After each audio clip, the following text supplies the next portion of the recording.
This method can help answer key questions about self-organization on membranes. For example, which role geometric hues play in the process.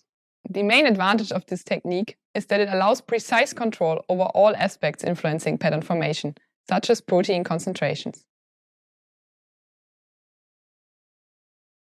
To begin, generate multilamellar vesicles as described in the text protocol.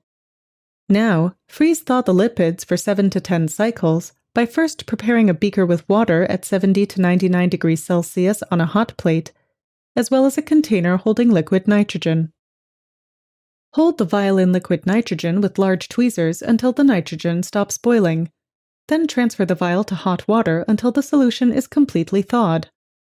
Repeat these steps until the lipid mixture appears clear to the eye, depending on the mixture.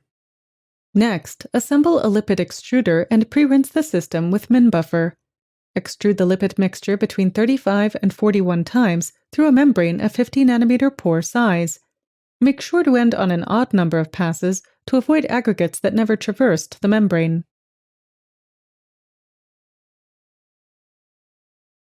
Distribute glass cover slips on an inverted glass petri dish or other inert surface. With a glass pipette, add 7 drops of concentrated sulfuric acid to the center of each cover slip. Then add 2 drops of 50% hydrogen peroxide to the middle of the acid drops. Cover the reaction and incubate for at least 45 minutes. Now, pick up the cover slips individually using tweezers and rinse off the acid with ultra-pure water. Place the washed cover slips in nonstick holders or a similar transportation device.